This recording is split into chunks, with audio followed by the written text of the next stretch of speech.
Pemirsa, seorang ibu rumah tangga di Garut, Jawa Barat ditetapkan menjadi tersangka setelah membuat laporan palsu ke polisi.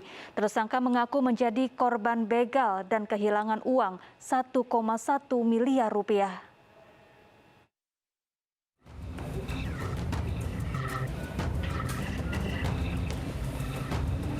IS ditangkap bersama temannya berinisial MM.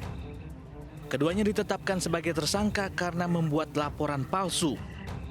Mereka mengaku menjadi korban begal di kawasan Desa Cibodas, Kecamatan Cikajang, Garut, Jawa Barat. Dalam laporannya, kedua tersangka mengaku dibegal 3 orang dan dirampas motornya yang berisi uang 1,1 miliar rupiah. Namun setelah diselidiki, polisi menemukan sejumlah kejanggalan. Akhirnya terkuak bahwa laporan dari kedua tersangka adalah laporan polisi palsu. Tidak dibegal atau tidak terjadi sebuah tindak pidana pembegalan. Memberikan laporan atau keterangan palsu kepada pihak kepolisian dengan alasan katanya terlilit oleh hutang. Akibat perbuatannya, para tersangka terancam pidana 7 tahun penjara.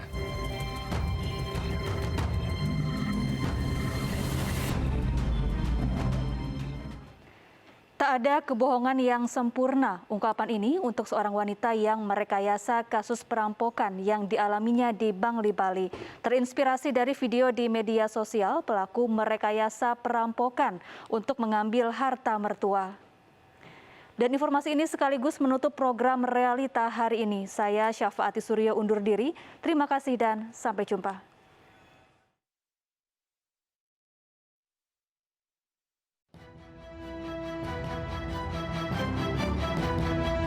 Wanita berusia 24 tahun asal Jalan Abian Tiying, Puncak Cemeng, Banjar Sidembunut, Bangli, kini diamankan polisi. Sebelumnya ia mengaku sebagai korban kasus perampokan. Selidik punya selidik, kasus perampokan di Banjar Sidembunut, Bangli hanya rekayasa. Kejanggalan ditemukan di tempat kejadian dan pengakuan Nikade Kardiasi. Dari hasil visum tidak ditemukan tanda-tanda kekerasan pada tubuh wanita yang mengaku korban perampokan.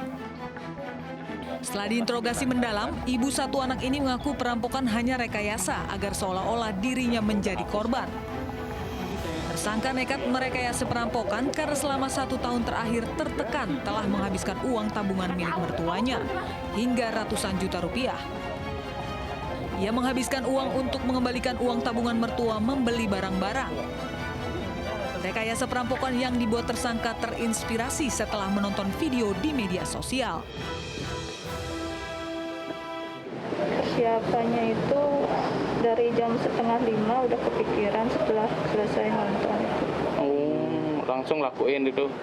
Belum. Tadinya masih berpikir-pikir dulu, terus akhirnya mau gimana lagi karena takut juga. Ya buat nutupin tabungan yang habis itu saya ambilkan.